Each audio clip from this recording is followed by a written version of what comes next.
be your host for today. My name is Ashley Narvaez. I'm a program manager at Shatterproof, and we're really excited to be joined by everyone today and by the exciting lineup of speakers that we have.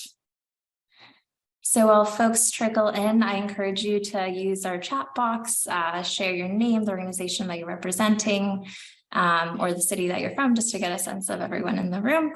And we will review some housekeeping just items next.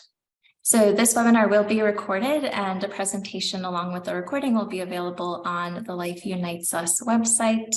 After the webinar, all attendees will be muted, but we encourage you to use the Q&A function at the bottom of the screen to share any questions that you might have for our speakers during our Q&A section.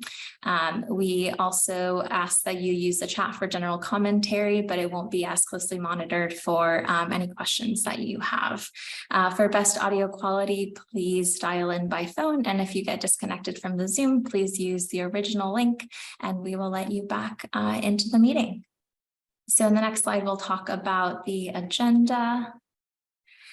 So we've already covered our housekeeping items. I'll provide a brief overview of the campaign, and then we'll introduce all of our speakers to you all, as well as their presentations. We will wrap up with a Q&A, and then as always, we will send out a post-webinar survey, which we really appreciate your feedback on all of the programming that we put in place. So with that, I'll go ahead and get started with a very brief Life Unites Us overview for anyone that may be new to our work. Yeah, so Life Unites Us is an evidence-based behavior change public health intervention designed to reduce addiction-related stigma of SUD in the state of Pennsylvania. The campaign is a collaborative effort between Shatterproof, Penn State, and the Public Goods Project in close partnership and funded through DDAP. The goals of our work are to increase knowledge about substance use disorder and that recovery is not only possible, but probable. We're working to improve attitudes towards those living with or in recovery from SUD. And we're working to strengthen the capacity of stakeholders and organizations and individuals who are already responding to the crisis on the ground. So a couple of the pillars of our work, we really work closely with the community. We realized very early on that community organizations are trusted messengers within their spheres of influence.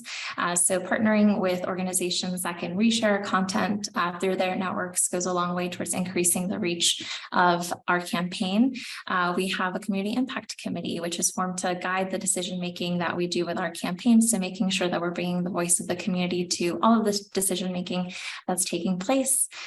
In terms of content sharing, we are a campaign that's rooted in storytelling. So we work with individuals across the state of Pennsylvania to collect testimonials from people in recovery, allies, friends and family, and be able to reshare it through all of our social media channels, as well as other anti-stigma messaging that's working to change some of those beliefs.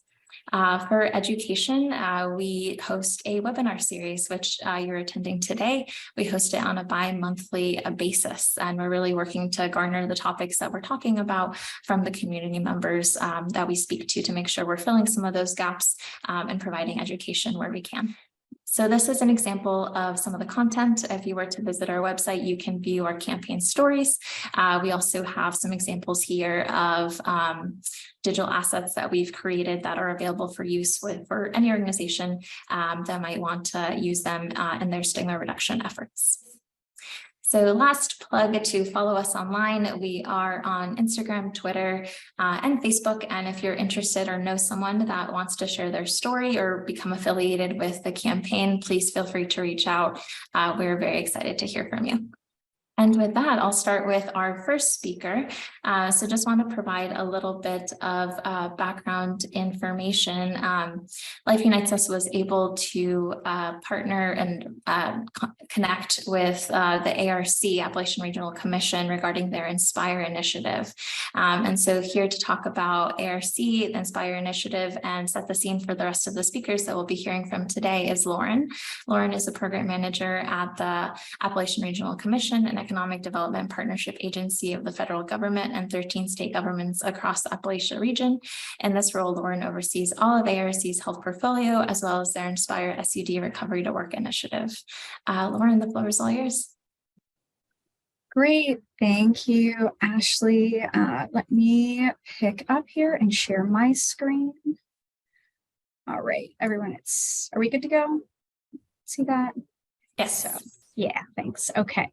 Again, hello and good afternoon, everyone. It's great to be with you all today to obviously discuss the Appalachian Regional Commission substance use disorder efforts. And again, a huge thank you to Shatterproof for hosting ARC and our grantees today on this topic. So, to really set the stage, the Inspire initiative was created with, and I'm going to apologize ahead of time, I'm still getting over a cold, so if I'm constantly clearing my throat and it annoys you, I apologize. But the Inspire initiative was created with the knowledge that individuals across Appalachia are and have been historically, right, disproportionately affected by a number of chronic health disparities, especially that of drug use and certain behavioral health disorders. So in an effort to support Appalachia communities in tackling the drug use epidemic back in 2019, ARC hosted listening sessions throughout the region. We convened an SUD advisory council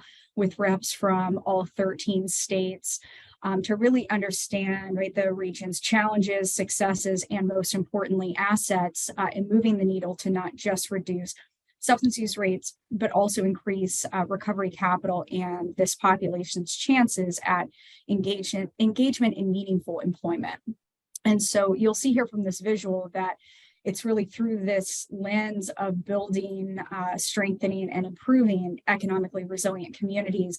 We see the ecosystem as a complex linkage of multiple sectors, right? So those include your recovery communities, your health and human services agencies, faith-based entities, criminal justice folks, right, drug courts, housing, transportation, and then of course, employers, again, with that foundational goal of the ecosystem being driven by helping individuals in recovery access these support services and the training they need to maintain recovery and successfully enter or re-enter the workforce.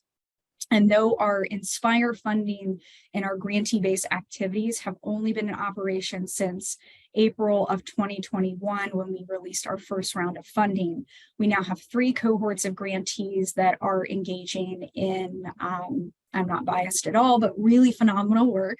So as you'll see from this slide, the map on the right is going to show you those cumulative counties served to date through Inspire. We have 289 for a total investment of $28.5 million across 84 projects.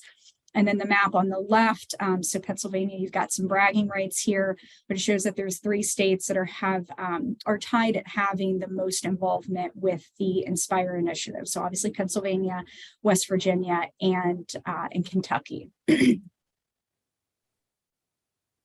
And then I know you all will obviously be getting a deep dive today from 3 fantastic Pennsylvania Inspire grantees on their project scope of work, but I just wanted to give you kind of a bird's eye view of who's received funding to date from your state. So you'll see that current grantees are really spread out across Pennsylvania's Appalachian region, with each one covering anywhere from 1 county to a dozen or more counties in their project scope of work. And, you know, as I said before, as all projects are really focused on building, expanding, and improving the SUD recovery workforce ecosystem, each one's kind of tackling its own piece of the pie, right? So we've got, you know, for example, here, the Hammett Health Foundation, they received an implementation grant, which is up to $500,000 to coordinate their prevention, treatment, and workforce services for individuals in recovery by referring their patients to a mobile case management program that features certified recovery specialists, right, or peers who are able to, in the context of their scope of work, build capacity in the behavioral health workforce while also helping to provide some on-demand services to this hard-to-reach population. As another quick example, we've got Crawford County Drug and Alcohol Committee. They received a planning grant, which is up to $50,000 to assess their community needs in a couple areas, such as identifying barriers to employment for folks in SUD recovery, identifying acute and future community workforce needs, and then also to take a really good look at their SUD educational programming needs, again, with that long-term goal of identifying what resources exist, as well as where there are gaps in services. And then finally, as I've said a couple times now, all Inspire projects are really focused on a number of activities through that central lens of building, expanding, or improving their SUD recovery to work ecosystem model. I'm not going to go through every theme that you see here, but just a couple examples, right, is we have, I'd say probably close to 25% of our current grantees are working to create sustainability by either starting or expanding social enterprises. So those that not only provide or activities that not only provide that financial gain to the organization, but also lead to promoting an entrepreneurial spirit and financial literacy and certainly workforce attainment for their clients. And I think most importantly, what I've heard really across the board from almost every single grantee is that, everyone really understands the value and the importance of fostering strong partnerships, not just within their community, but to the extent it's feasible, those partnerships across the state. And equally as important to that is cultivating those partnerships with, in some cases, right, your non-traditional champions or traditional collaborators, right? So if you're a health entity, it could be, partnering with your chambers of commerce, your economic development agencies, those, and if you're an economic development agency, it's partnering with your treatment providers or your faith-based entities. And then, of course, really across the board is that partnership with local and regional employers. And then last but not least here, I just wanted to provide you all a high level of key dates for the Round 4 Inspire initiative. As you'll see, you all get a very kind of fresh take or a fresh start at this, as the RFP officially went live to the public at 2 p.m. on Tuesday, the 17th. So over the next few months, we have a number of due dates and opportunities. The first up is that the LOI, the letter of intent, is due February 21st. That's kind of a two-part, right? So it's the reading the RFP in its entirety, submitting an LOI to ARC, as well as your state program manager for the state that you're applying in. And then the second step, or really the final step, is submission of your final application. And those are due March 17th. We also have a virtual pre-application workshop for interested applicants on February 15th. And then we have a federal grant writing workshop that is hosted by Tara Kunkel, who used to be a senior advisor or drug advisor at DOJ and in BJA, but that's hosted on March 2nd. Registration links for both of those are found on page 1 of the RFP. And then, as you'll see here on this slide, I've got the general Inspire webpage link, as well as the how to apply page, which has the RFP, all required documents, and associated appendices there. So I think that sums it up. And thank you, everyone. Happy to answer questions at the end of this, but Ashley, I'll turn it back to you. Thank you, Lauren, so much. And so now we will introduce our first project, which is Project Progress. And we'll start by introducing Dr. Megan Reddy. Introducing Dr. Megan Reddy. Sorry for the delay there, folks. Dr. Megan Reddy is the SVP and Chief of R&D at the Wright Center for Community Health. She holds degrees in theology and human development. She first began her journey in healthcare by teaching ethics and human development at the medical school level in 2011. And in 2014, Dr. Reddy began her work building clinical learning environments in federally qualified health centers with her position at the Wright Center for Graduate Medical Education and Community Health. She currently leads strategic initiatives and institutional advancements for the Wright Centers. Dr. Reddy has been an Organizing for Change Coaching Fellow. She co-wrote the Residents as Educators curriculum for Society of Teachers of Family Medicine and is an associate editor for the Family Medicine Journal. In addition to her other roles, Dr. Reddy leads Project Progress, which is a program which aims to expand opportunities for people living in recovery to find meaningful and family-sustaining employment. Dr. Reddy, the floor is yours. Thank you so much. I'm going to share my screen, so hopefully this works out. Once I go into presentation mode, I won't be able to see the Zoom anymore. So hopefully everybody can see this. I really appreciate the opportunity to talk about Project Progress today. Progress stands for providing recovery options for growth, education, and sustainable success. And it is a project of the Right Center for Community Health that is absolutely true. However, Project Progress is more than just the Right Center. We could not do this without our community partners. And we have an organizational philosophy that the community and the region is better together. So it's not so much that one organization comes in and fixes everything, but rather that we lift one another up through coordination of our collective genius working together. So I would be remiss if I were not to point out that Project Progress is also the Wayne Pike Workforce Alliance, the Institute, Luzerne County Community College, and the Northeast Pennsylvania Area Health Education Center. So Project Progress was created with Appalachian Regional Commission Inspire funding to do two tangible things and one slightly less tangible thing. And I'm going to spend most of my time on the less tangible thing, but we are funding training for CRSs as well as for community health workers. But it's really more about the implementation of a public education campaign, or what I might call ecological marketing, for the communities that are served by the Right Center as well as by our partners. So first, we want to talk about stigma as a barrier. It is important, of course, that we support recovery to work options and programs, but if there are no employers willing to accept people in recovery, all of that good funding is sort of screaming a little bit into the wilderness. We think about recovery at the Right Center a lot, not only because we are primary care and recovery applies to a lot of different things, not just addiction or behavioral health concerns, but it really applies to a variety of things that we sort of accept in society, and some things that we really, really don't. And we have board members who actually speak on the issue of recovery as a disenfranchisement issue.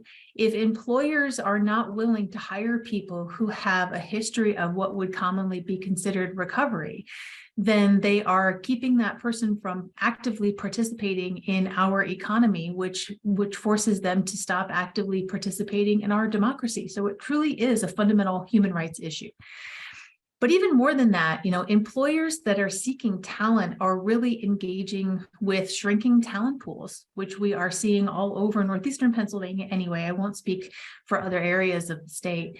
And while it is an issue, and there is a lot of lip service paid to wanting to support people in recovery, we're also seeing the implementation of tools like C-Screen, which I have to admit I don't know too much about, but what I do know about it is that it is a way to sort of rank employers based on 3 criteria: eligibility for employment, substance use history, and criminal history, which is really amplifying unhelpful narratives in the community by sort of putting a label on employers that they don't engage with people who are amazing. People in recovery have skills that most of the general population couldn't even think about developing. Their resiliency is just absolutely amazing. And why you wouldn't want to hire those people is really kind of beyond me personally. But so not only do we have the stigma as a barrier in that it disenfranchises individuals and it prevents employers from expanding their talent pools, it is also really detrimental to the staff who are currently employed due to staffing shortages. They are experiencing a lot of burnout because they're having to do the work of 2, 3, and 4 positions, and that's leading to attrition, which is just exacerbating the problem. So stigma is a barrier, yes, to people in recovery trying to re-enter the workforce, but it is a barrier in so many other ways. So what does it look like to support people in recovery? In the opinion of the Project Progress, it is really about creating communities in recovery. My personal family history in northeastern Pennsylvania goes back to at least the mid-1800s. And so when I say that the region has a longitudinal history with substance use, I speak from personal family experience. The region itself needs to recognize that the region needs to enter recovery. So we are really operating from the perspective of, if we're supporting individuals in recovery, eventually that requires the community itself to recognize the value of recovery. So yes, it is workforce and training and development, which of course we are doing with our partners, Wayne Pike Workforce Alliance and Luzerne County Community College, in providing CRS training. But it is also about the wraparound services. So there's really that community buy-in piece. And CRS training is cost prohibitive. Our grant is defraying that cost, but of course that isn't going to happen forever. And the completers are thrilled. You can see our first cohort here, just an amazing bunch of humans who were just absolutely ecstatic to get through that first course. It not only helps to increase their income, but also to help others. And it would be amazing for them to realize that they're no longer bound by their past, including convicted individuals. So it's really an opportunity to think about how to support individuals while also creating opportunities for them to go somewhere, because training is only half the story. They need employment options. So one of the points of Project Progress is to develop community buy-in by thinking out of the box about skill sets. Not every employer is going to have an obvious spot for a certified recovery support specialist or a community health worker, but the skills that they bring into non-traditional positions are potentially a wellspring of opportunity. And so what we really want to do is focus on that public education campaign to get the community buy-in that we need, which requires building relationships with employers. So the Project Progress core team is intentionally representing a diversified employer connectivity. The Wayne Pike Workforce Alliance, as well as the Institute, as well as the Wright Center through our board and through our many clinics and our many service offerings, we represent a large portion of Northeastern Pennsylvania. We also had buy-in and support for our ARC submission from the Scranton Chamber of Commerce and NEPA Alliance, the Wayne Commissioners, the Wayne Economic Development Corporation. And so now we are beginning to employ our ecosystem marketing strategy by just getting the story out there through billboards, radio ads, newspaper ads, and then we're going to begin scheduling presentation to key players. The Institute alone, the board of the Institute comprises most, if not all, of the major institutes of higher learning in the region. And that is a key demographic of employer to reach in order to ensure that we are really thinking as far out of the box for the deployment of these skill sets as possible. We also engaged a survey for baseline data, and then we'll do iterations of that to look for any deltas and change regarding what are the employer in the regional employment barometer, let's say, or what is the temperature regarding current practices related to hiring people in recovery. Do the points of contact even know what their policies are? If their policies are restrictive, why are they restrictive? You know, what are the size of these organizations? Really getting sort of a 360 view. And then we will do these presentations. We will continue our ecological marketing strategy. And then we will offer the opportunity for more intensive outreaches through partners in Recovery to Work PA down near Philly to sort of help employers who have already committed to making the change get more involved right away, but then over the lifetime of the grant, really reaching out over time to a wider and wider array of folks to try to ascertain if what we're doing is really making any significant dent. We really want to gain interest in something that we've called steering progress, which would be I have think tank up here. It's really sort of a longitudinal engagement of employers and other interested stakeholders that would provide a space for mutual understanding about current practices, how they're meeting certain needs, and how change might open options. Another way to think about that is how, if you are currently using C-Screen or some other sort of ranking system to stand out as an employer or as a service provider to clients, that if you were to make these changes to be more supportive of people in recovery and open up your talent pool, what that would need to change in terms of other things that the organization may be doing or saying, ways of acting, just sort of recognizing that this is a wonderful step in a positive direction, and that we all might need to have some mutual support as we step in those directions together. So there are definitely lessons learned as we have gone through this project, and we're just very lightly into it, as Lauren alluded to earlier. Essentially, conversations are a big deal if you can even get that far. Sometimes we have found a barrier that an entity is really banking its reputation on not engaging with that talent pool, which is unfortunate. And we haven't had a lot of that, but it does exist. Awareness and education are obviously huge. Intentionality around the word recovery. That was a lesson that I personally had to learn. I was really applying that very specifically to people in recovery from addiction. But as it turns out, we work with people who are in recovery from things all the time. In fact, if you are a human being alive today, you are in recovery from something. And so really sort of normalizing the term and widening its use to reduce the stigma around recovery equals someone who has lived with addiction. Mental health recovery awareness is gaining this kind of traction, which is great. And we are really hopeful that that sort of awareness for addiction recovery isn't that far behind. Mandatory in-person CRS training is a barrier. We totally understand why the Pennsylvania board wants to do this. But for a lot of this population who would have the lived experience that would allow them to be eligible for this training, scheduling and transportation is very difficult. And so we would like to advocate as much as possible for a hybrid option for folks.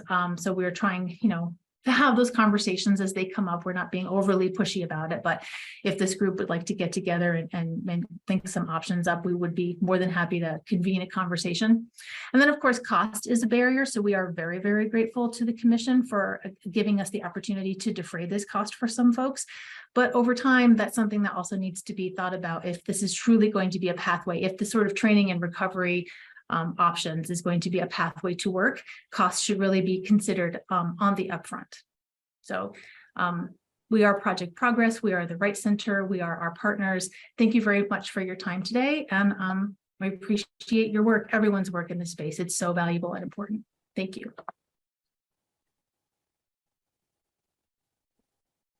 Thanks so much, Dr. Reddy. And with that, we will present our next speaker, who is working with Hope and Coffee.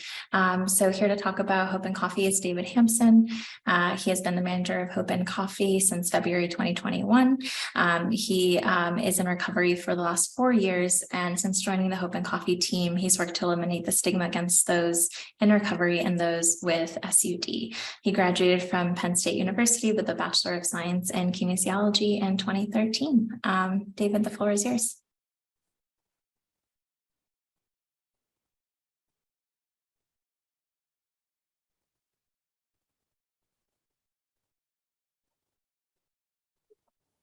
Thank you very much, Ashley. Thank you, Dr. Reddy, for your presentation. That was very enlightening. I got a lot out of that.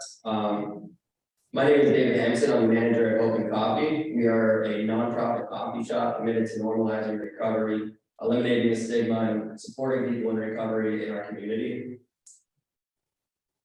So before we get started, I want to mention Lisa Scheller. So Lisa Scheller founded Hope and Coffee in 2018. She has an incredible story. I don't have time to go into it at the moment, but if you do have time, I encourage you to go on our website and give it a listen. She's the reason we were able to open, stay open through the pandemic and things like that, along with the support of things like the Appalachian Regional Commission.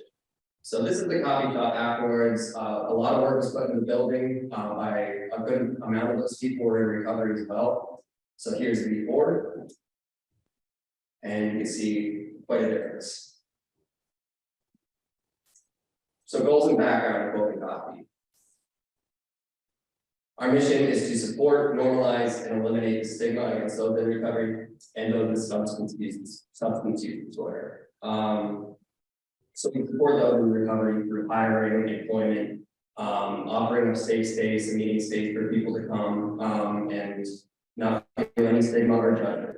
We normalize recovery through integration and education with the community, and thus eliminating the stigma. When people come in and get a coffee and they see that we make great coffee, breakfast sandwich, baked goods, there's no difference between us and anywhere else that you could go out and get a coffee except ours is amazing. So that's one of the ways that we try to eliminate the stigma, showing that we're just as part of this community as any other place around. So So I mentioned education and integration, especially at a young age, that is very important to help reverse the harmful stereotypes around those who are in recovery and those with substance use disorder. So it's not just for those in recovery, but it can be a young safe space for somebody who has a family member in substance use disorder. Going off that, there's also bystander opportunities, volunteering, things like that. Even if I don't necessarily have something pressing or something that I can help somebody with, I generally am in contact with a lot of nonprofits where I can get them in touch so that they can help and they could go out there and make a difference. So we have a hyper available meeting space. Right now I'm on both. We have a virtual recovery center. We can run recovery meetings right out of this through Unity Recovery, which runs a multitude of different recovery meetings up to 3 days a week, 3 times a day, 7 days a week. Individual recovery, pregnant, postpartum meetings are available, LGBTQ plus family recovery meetings. So I always want to make sure that I give Unity Recovery props for all the work they do. They're an amazing organization. Sorry, and last but not least, financial sustainability. We need to be financially sustainable in order to prove a successful model for others to follow in our mission. And also that gives myself, somebody like myself who had been in restaurant management, and then with, you know, it just gives me confidence. I never was sure I would get the chance to manage it, and to have a community around you that supports you and gives you that opportunity. It gave me a lot of confidence. I want to be better for those people. I want to be better in recovery and help those around me. All right, and some of the re-entry to work barriers that I've seen personally. By the time somebody comes into Open Coffee to apply for a job, they're in recovery, they generally are lacking on confidence though. So that confidence can generally seep, that lack of confidence can seep into a lot of different aspects of their lives, make something seem, just making a latte seem almost overwhelming. So as early as the interview process or when they're filling out the application, I try to work on building their confidence back up. So it's imperative that we start that work right away. When somebody has confidence in what they're doing professionally, that can seep into other areas of their lives personally, and I believe in their recovery as well. So I'll be speaking a lot about confidence today because that's one of the things that I try to hammer in to the baristas that are new in employment, is that they can do whatever they put their mind to. They just need confidence. So another barrier I'm seeing, healthcare and childcare. Healthcare specifically would be oral health. There's a lot of employees who don't have confidence in their smile and their teeth, and when you're around customers all day, that can really affect your confidence. I was in a webinar a few weeks ago with a gentleman who spoke about a nonprofit out of Kentucky who I believe was called Grid Grants. They provide dental aid to people who are in long-term recovery. I think that's amazing because I see the lack or the effect that can have on baristas, myself included. So it's tough to be in front of somebody all day when you're not necessarily too confident in your appearance.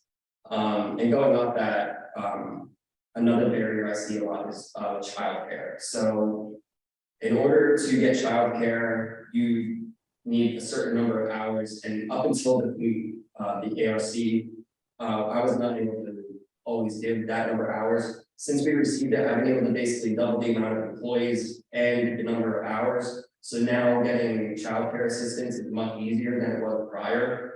And we know that daycare is expensive, babysitters can be unreliable, and family comes first. So people want to make sure that their children are being taken care of. I completely understand that.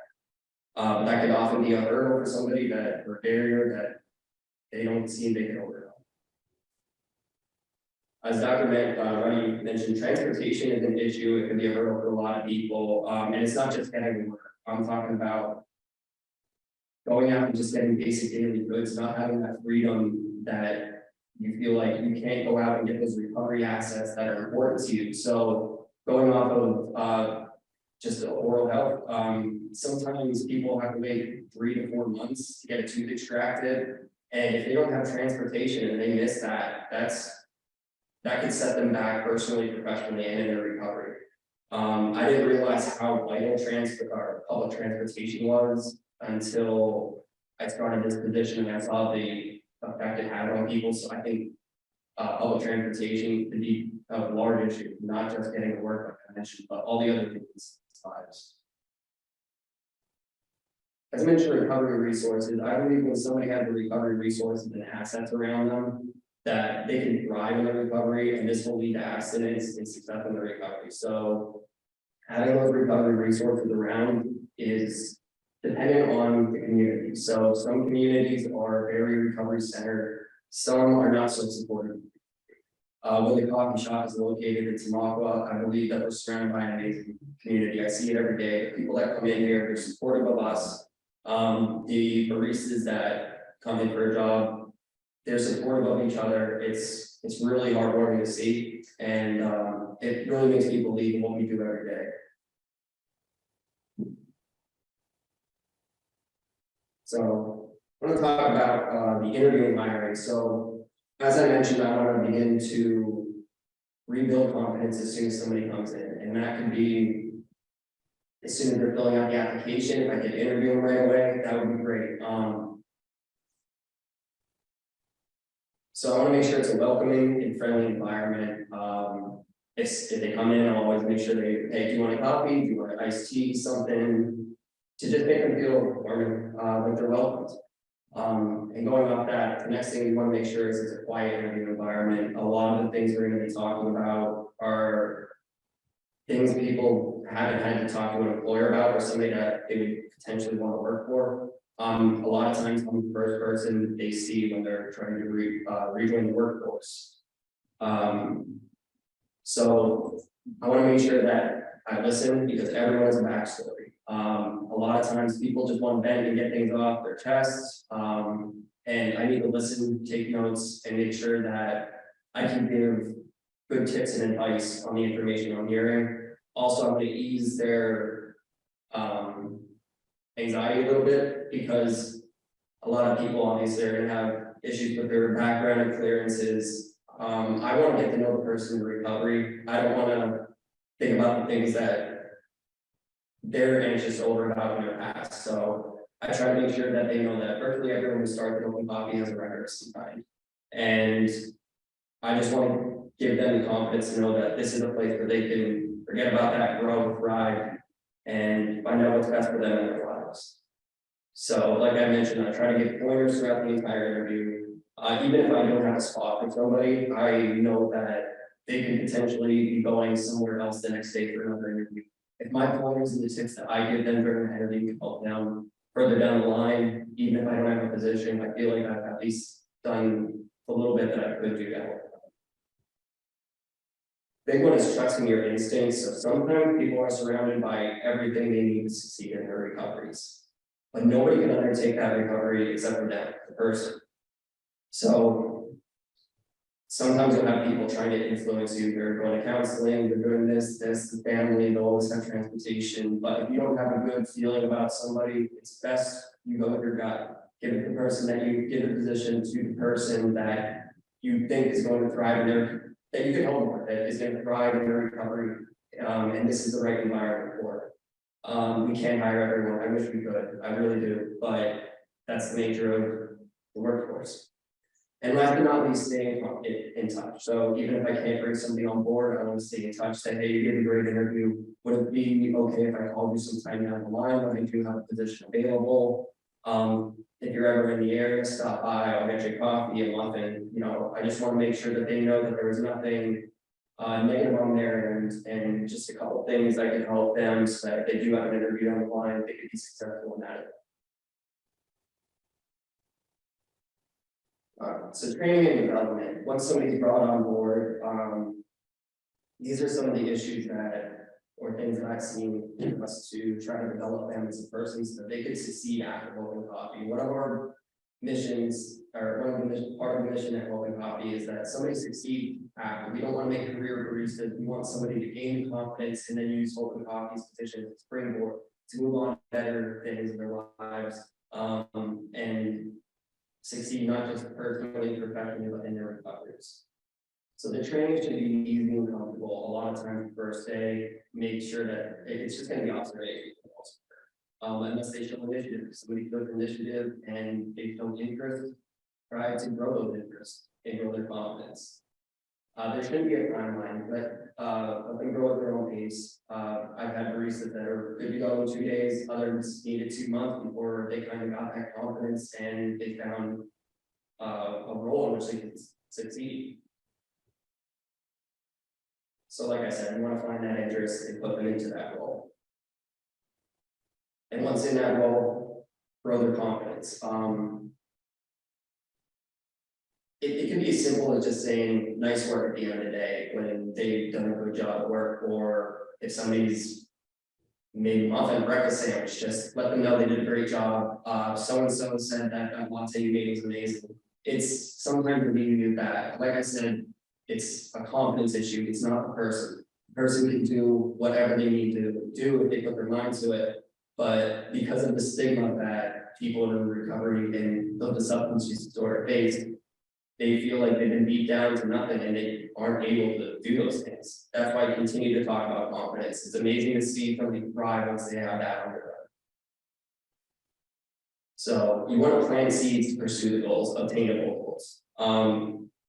CRS, Lehigh Carbon Community College, offers a CRF for certification for people in recovery, in which it's paid for. So if somebody shows interest in that, it's good to put them in that direction. You don't want to push them out the door, but like I said, plant the seeds so that they know they can pursue these things. I recently saw that emergency medical technician with another area, somebody in recovery could receive a scholarship. If this is something that I think somebody's capable of doing, again, I'm going to try to push them in that direction so that they can succeed and use Open Coffee as a springboard. We can get somebody else in here so that they can use Open Coffee to succeed as well. So last but not least, I want to get them connected with those resources to help out. Like I mentioned, the scholarship programs in the colleges. Dr. Reddy had mentioned sometimes that cost can be a barrier. If you could achieve that scholarship and you're in town and you can walk and get to work, get to community or the community college there and further educate yourself, that's a resource that you want to get people connected with and know that and stick with them throughout. To make sure that they're not alone. And then long-term lessons, long-term success and lessons at Open Coffee, in recovery in general. Put the work in inside and outside the shop. Surround yourself with good people. Good things will happen.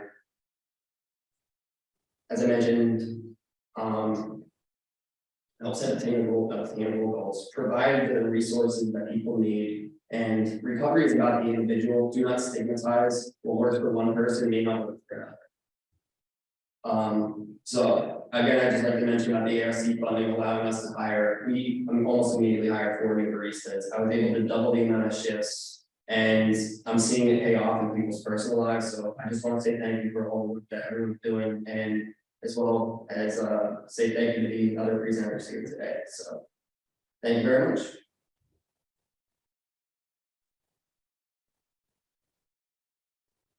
Thank you, David, for your presentation. And then if you could just stop sharing your screen and I'll introduce Dr. Slagle. So the last project that we'll be hearing from is led by Dr. Slagle. She's the CEO for a PA organization for women in early recovery, POWER. Dr. Leslie Slagle is the Chief Operating Officer of POWER, an organization founded in 1990 and created to meet the specific needs of women with substance use and co-occurring disorders. Today, POWER serves more than 1,700 individuals each year. Dr. Slagle is responsible for developing, implementing, and overseeing all programs and services. She sets the clinical goals for the organizations, ensures best practices are utilized, and continually evaluates the quality and impact of services. A licensed clinician, Dr. Slagle holds a degree in philosophy and a master's degree in community counseling, both from Duquesne University. She has extensive training and over 10 years experience in implementing trauma-informed care and treating co-occurring disorders. Dr. Slagle, the floor is yours.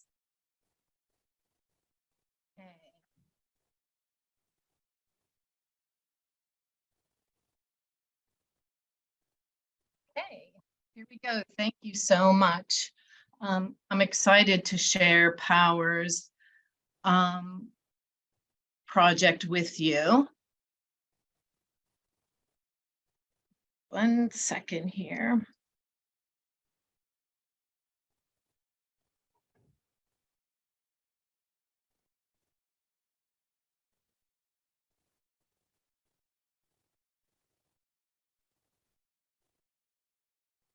Okay, I think we're ready to go.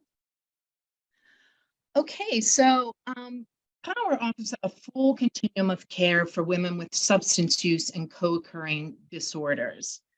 Treatment includes inpatient withdrawal management, intensive inpatient, halfway house, and outpatient levels of care. At Power, we treat women holistically, focusing on the whole woman, her mind, body, and spirit.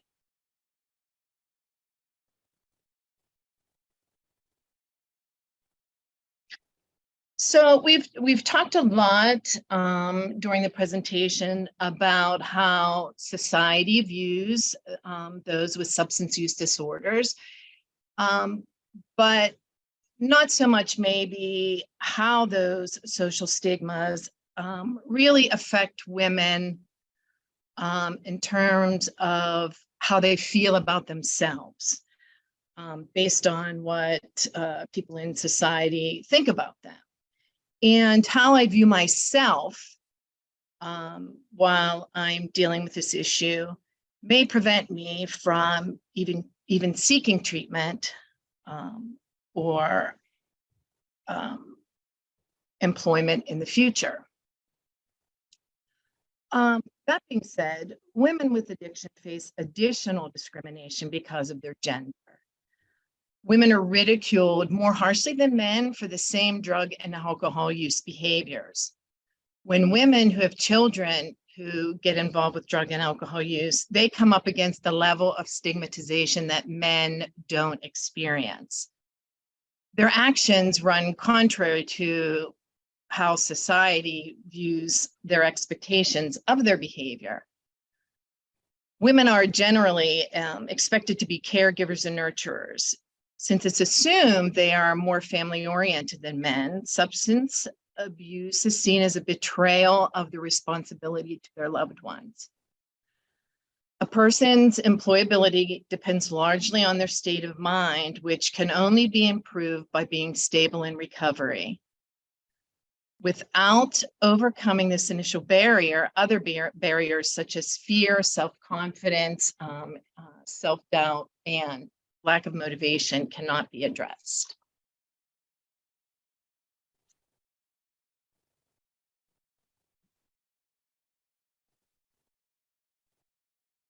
So the PowerHouse is halfway house level of care.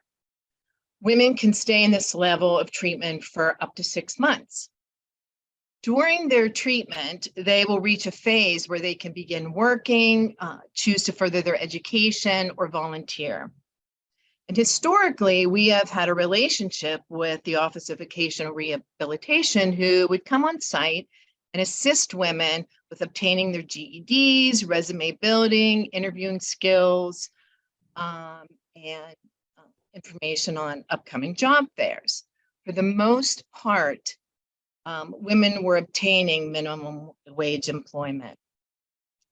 And yearly, Allegheny County Consumer Action Response Team would visit POWER's programs and conduct face-to-face interviews or telephone interviews with clients who were currently receiving services. A summary of the feedback is provided to POWER and used for quality improvement. And over the last several years, occasionally we would receive feedback that our clients in our outpatient program also wanted and needed help finding employment. We were not doing much other than providing referrals to agencies that could assist them. So as a result of what we were seeing in the halfway house with minimum wage employment and the feedback we received from the interviews, this project was born. We looked at expanding our programming capacity and broadening our relationships with workforce development partners to provide more opportunities for our clients and in all our programs.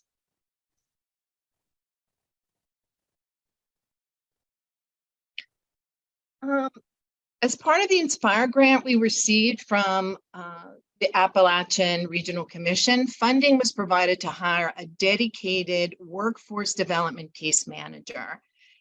The focus of a workforce development case manager is to make connections, collaborate, link clients to more workforce development and training opportunities, to develop relationships with local businesses and hiring managers to assist them in meeting their workforce needs, and also provide training and consultation to our partners and potential employers so that our community will become more recovery oriented, less stigmatizing, and begin to adjust their hiring practices to meet the needs of people with substance use disorder and other behavioral health issues.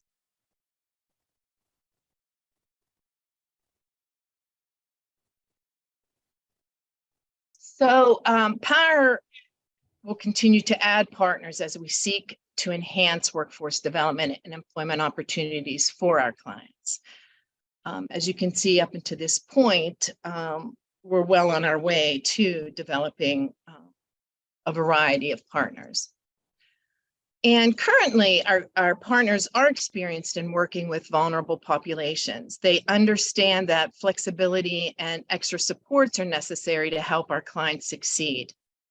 Consultation and additional staff training may be needed to understand the complexity of substance use disorders.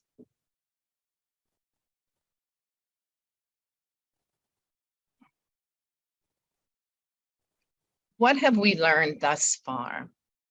We could not have predicted the nationwide workforce shortage and the need to manage various position vacancies at Power. The key position, the workforce development case manager, is still vacant, resulting in the inability to expand this project to our other programming. Currently, we are focused on developing partnerships and improving employment and training opportunities for women receiving treatment at the halfway house. This has not been without its challenges. Our licensing regulations require us to lower admissions at our halfway house several times because we have had position vacancies. The result is less women being referred to our partners, agency, and gaining meaningful employment or receiving an education. With the workforce shortage, we're beginning to see in the food service industry and some retail chains that employers seem to be less focused on experience gaps or lack of employment history, criminal histories, because they just need people to work.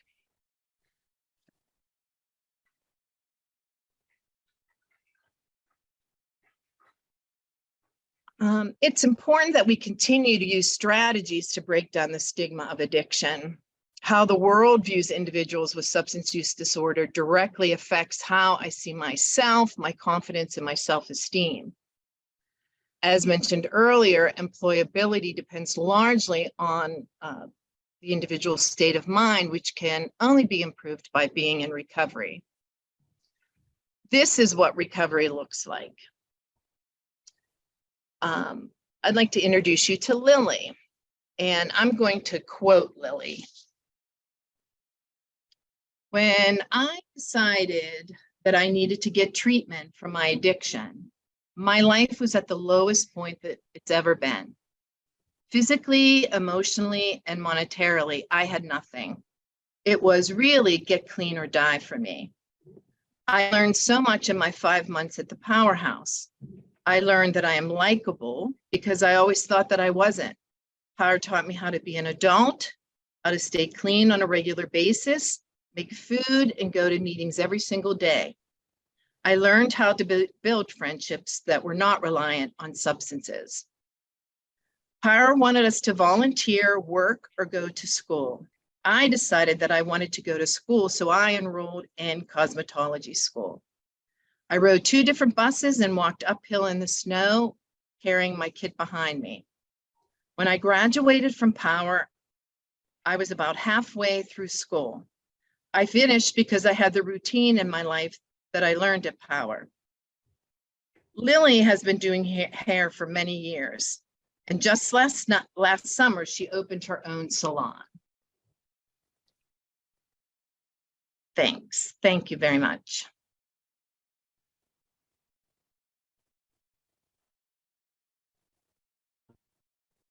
Thank you, Dr. Slagle. Such a empowering story at the very end.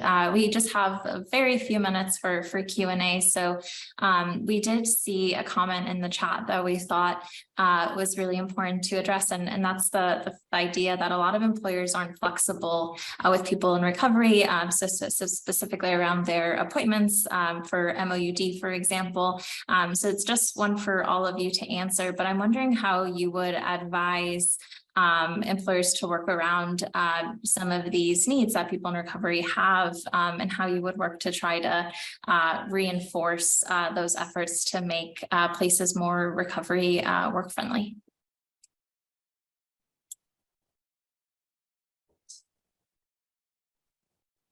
Well, so this is Megan. So I would say that it's the same sort of conversation, I think, that employers are having around hybrid and remote work. That is part of the general conversation related to. So if we can sort of take it out of the people in recovery have to, and what are we doing for all of our employees so that they can prioritize their health on a variety of levels, then it doesn't further stigmatize individuals who need that time, but rather offers it to a variety of staff. And in the clinical environments, it's tough because you need coverage, but it's a matter of scheduling and being intentional about that work, which is part of that holding the hands of one another as we walk down the journey together, because it's going to take some effort, but it's worth it.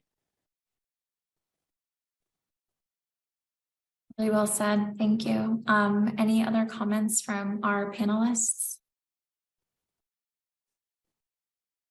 Otherwise, I will just have dropped the survey link in the chat to make sure that you're completing the survey. Please provide feedback. We always appreciate it. Thank you, everyone, for joining today's webinar.